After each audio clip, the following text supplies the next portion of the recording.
Hello everyone, in this video we are going to talk about dehydration of alcohols. This dehydration of alcohols is from Chemical Properties of Alcohols and Phenols from the chapter Alcohols, Phenols, Ethers of CBSE 12. This is a very important reaction, and in this video we are going to talk about the examples of dehydration and also the mechanism of dehydration. Let us understand what is meant by dehydration to begin with. The term dehydration refers to removal of water or loss of water from a reactant. Whenever you take a reactant and you remove a mole of water at least from the reactant, the process is called as dehydration. Because in this video we are talking about dehydration of alcohols, I'll take alcohol as the starting material, alcohol as the reactant. So when we take this alcohol and when we heat this alcoholic molecule to certain temperature in presence of a protic acid like H2SO4, H3PO4, etc. Alcohol loses a mole of water, leading to formation of alkene, and along with this alkene, water would be written on the side of the products. Because water molecule is being lost from alcohol, you call this process as dehydration. And now to understand this reaction better, let us take an actual example of alcohol and rewrite the same process. So the molecule that I am considering is a primary alcohol, which has CH3, CH2 and OH, the molecular structure. So this is called as primary alcohol because the alpha carbon is connected to one beta carbon. Now this primary alcohol is being heated. This ethanol, which is a type of primary alcohol, needs to be heated to 443 Kelvin temperature, which is pretty high, in presence of H2SO4, sulfuric acid. When you heat ethanol in presence of H2SO4 at 443 Kelvin temperature, the OH unit, which is observed over here, the OH unit, the functional group of the molecule, would be lost. The bond between the alpha carbon and the OH group, the hydroxy group, breaks down. And due to the breakage of this bond, oxygen would be acquiring the bond pair. That's why you will be having OH minus moving out, and C would be acquiring a positive charge. So this positive and negative charges depend upon the electronegativity of the atom.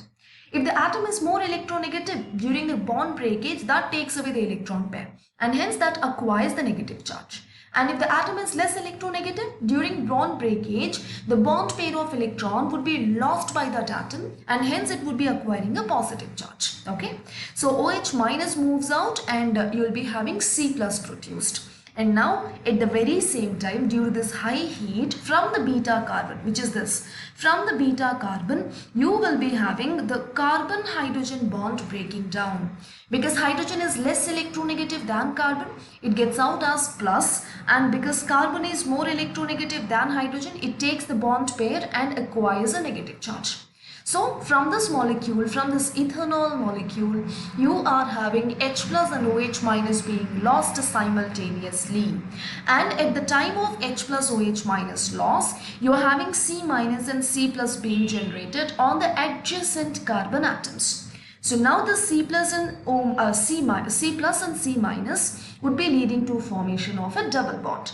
And this double bond makes it an alkene. You will be having CH2 double bond CH2 produced like this. Now what happened to H plus and OH minus, which have been lost?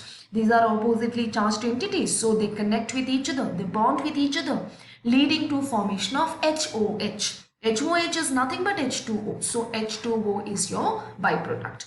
Because you have removed a mole of water from alcohol, you call this reaction as dehydration. So what is the product of dehydration of alcohols? When you dehydrate alcohols, you're going to have alkenes produced. Alkenes or unsaturated hydrocarbons produced along with water. And also remember, dehydration requires certain heat energy to be supplied. It also requires presence of a protic acid. So it's important you learn these conditions for this particular dehydration of ethanol. But remember one other thing, the temperature that you're maintaining and also the strength of the acid that you're using totally depends upon the stability of the alcohol. If the alcohol is very much stable, you have to be using high temperature and a stronger acid. But if the alcohol is less stable, you need milder conditions. In presence of some milder conditions like lesser temperature and a little weaker acid, also you can cause the dehydration. Let's take one more example to understand that better. Over here, the ethanol that you have taken is an example of primary alcohol. So now I'm taking the example of secondary alcohol. So in case of secondary alcohol, you'll be having the alpha carbon surrounded by two other carbons, two beta carbons like this CH3, and you're going to have what? You're going to have hydroxy group and you're going to have one more hydrogen. Alright, so this is an example of secondary alcohol. And now the secondary alcohol comparatively is less stable than primary alcohol. And why is that? That's because secondary alcohol is having two bulky groups surrounding the alpha carbon. There will be repulsions in this molecule, and due to these repulsions, the molecule is less stable. And now what happens? You're having a secondary alcohol. So you would be starting to heat the secondary alcohol in order to dehydrate it. And while you heat it, this time you don't need to maintain 443 Kelvin temperature. Only a temperature of 440 Kelvin would be sufficient. And moreover, this time you don't even need H2SO4. You just need 85% H3PO4. Phosphoric acid. Okay, so in presence of 85% H3PO4, when you heat the secondary alcohol to 440 Kelvin temperature, the dehydration is observed. How does the dehydration happen? You'll be having OH minus being lost as usual, and C, this alpha carbon would be acquiring positive charge. And now hydrogen should be lost from the beta carbon, but you have two beta carbons over here. But if you observe it carefully, both the beta carbons have the same weightage. Both of them are same, isn't it? There's no difference between both the beta carbons, and hence you can, without any hesitation, leave or take away one hydrogen from either of these beta carbons. And if you are doing so, from this particular carbon, you will be having H2O removed, OH from alpha carbon, and hydrogen in form of H plus from this right hand side beta carbon. There will be a double bond formed between alpha and the right hand side beta carbon. You'll have a CH2 group over here and you'll have hydrogen over here. So in case of secondary alcohols also, the product is going to be same. You're going to have alkene and you're also going to have water molecule released. This is also an example of dehydration. But only thing that you have to keep in mind is over here you have used milder conditions. You have used comparatively less temperature and less stronger acid. And now what if we are taking a tertiary alcohol? Like what? Like this CH3CCH3 CH3OH. And why do we call it as a tertiary alcohol? Because the alpha carbon is surrounded by three beta carbons, and such molecules are called as tertiary molecules. From this tertiary molecule, if you want to remove a water, OH minus must go from alpha carbon, and now since you have three beta carbons, from one of the beta carbon you have to remove hydrogen. Over here all three beta carbons are equal, isn't it? And hence you can remove the hydrogen from any beta carbon of your choice. I'm removing it from here, from the right hand side carbon. Hydrogen gets out in form of H plus. So H plus combines with OH minus, leading to formation of H2O, and there will be a double bond formed between alpha and the right hand side beta carbon, leading to formation of CH3 C double bond CH2 CH3. This is also alkene. Then what is the difference? The difference is the conditions that you are using over here. Even in this case, you need heat and presence of a protic acid. But you don't need a heat of 440 Kelvin, but you just need a heat of 358 Kelvin over here. Also, you don't need to maintain 85% H3PO4. Only 20% of H3PO4 can help you cause dehydration in case of tertiary alcohols. Why? Why is the condition much milder in this tertiary alcohol? Because Comparatively, tertiary alcohol is less stable. Because tertiary alcohol is less stable, it would be ready to lose on the functional group. It would be ready to send the functional group out of the molecule. So you don't need to maintain stronger conditions externally. So now comparing all these three examples that we have discussed, if you are talking about the stability, if you are talking about stability between primary, secondary, tertiary, primary is most stable, then secondary, and then is tertiary. And because primary alcohol is most stable, when you talk about reactivity towards dehydration, or you might also call it as ease towards dehydration, the primary alcohol would be having a very less level of reactivity than secondary, then tertiary. So it is very easy to dehydrate tertiary alcohols because they are less stable. I hope you're clear with this comparison, and this comparison is very important in exam point of view. So please make sure you have a clarity on this. In this video, we are talking about dehydration of alcohols, and dehydration happens in presence of a protic acid and high temperature, and it leads to formation of alkene and water.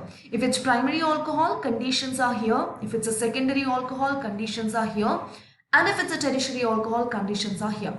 It's important you remember the conditions. Now, these are all the reactions through which we understood dehydration of different alcoholic molecules. But now let's understand the mechanism of dehydration. Mechanism of dehydration. The term mechanism refers to the step-by-step conversion of reactant into product. So there are three steps in mechanism. The dehydration of alcohol happens in three steps, of which the very first step is called as formation of protonated alcohol. So before we could talk about the name of the step, let me show you the step. Okay. So we are talking about conversion of ethanol. We are talking about conversion of ethanol into alkene, the respective alkene, which is nothing but ethene, and water molecule is lost, and all of this have happened at 443 Kelvin in presence of H2SO4. This is the reaction, all right, and we are talking about the mechanism for this reaction. So in the mechanism, we are taking ethanol first. So here is ethanol. In this ethanol molecule, the OH functional group that you are having, in this OH functional group, the oxygen atom is having two lone pairs of electrons. The oxygen atom has what? Two lone pairs of electrons. And these lone pairs of electrons of oxygen would be invested into the H+. H+ is nothing but proton. And from where did we get this proton? This proton have been produced by acid. We are taking H2SO4, isn't it? H2SO4 have produced this proton, and proton has empty orbital, as you already have studied in chemical bonding, correct? So the lone pair of electrons, one lone pair of electrons from the oxygen of the OH functional group would be donated into the empty orbitals of H+, leading to formation of a dative bond between them, and this results in formation of CH3, CH2. You have OH already, but then oxygen is now connected to one extra hydrogen. Because oxygen is having 3 bonds, which is one extra from the maximum capacity of oxygen, this oxygen would be having a positive charge. And now in order to stabilize oxygen, stabilize the valency of oxygen, it has to lose on one of its bonds. And in order to lose on one of its bonds, what does it do? It would be breaking. It would be breaking its bond with who? It would be breaking its bond with this alpha carbon. But then we'll discuss that in the second step. This is the first step of the mechanism. In this first step of the mechanism, what actually have happened? There is an alcohol formed with one extra proton. We added one extra proton to the alcoholic unit, and hence we name this step as protonated alcohol. We name this step as formation of protonated alcohol. Protonated refers to proton added alcohol. Protonated alcohol. So this is first step of mechanism. Now we'll be taking this protonated alcohol and we will understand the next step over here. So step 2. In step 2, first of all, we have to take this protonated alcohol and then we would have to talk further. So here I'm drawing the same structure. We have CH3, CH2, OH2. Oxygen is having a positive charge, and as we discussed earlier, oxygen's maximum capacity is to form only 2 bonds. Here it has 3 bonds. So it would be losing on one of its weaker bonds. It breaks its bond with carbon. Because oxygen is more electronegative, it takes away the bond pair, and carbon is less electronegative, it would be experiencing electron deficiency, and it acquires a positive charge after the loss. So we'll be having CH3CH2 plus produced along with H2O, and now this H2O is lost. And this process is called as formation of carbocation or loss of H2O. So now in this step, water molecule has been lost, but then the point is you are having what? You are having CH2 plus carbocation, which is not stable. In order to stabilize this carbocation, what do you need to do? In order to stabilize this carbocation, you would definitely have to nullify the charge. And in order to nullify the charge, what do you need to do? You need to create a adjacent carbon negative charge and form a double bond. So for that, we are taking this carbocation and we are talking about the third step. Step 3 is over here. So the carbocation is CH3CH2 plus, correct? And I'm just enumerating this structure and writing it as CH3CH2 plus, the same structure. I just have represented the bonding in this molecule. That's it. So now in order to nullify this positive charge, what do we do is we'll remove one H plus from the beta carbon. So you'll be having H plus removed over here. And as a result of loss of H plus, this adjacent beta carbon would be getting a negative charge, and this negative charge would be forming a double bond with alpha carbon, leading to formation of CH2 double bond CH2. So here is alkene. And the third step is called as deprotonation. What do we call it as? Deprotonation.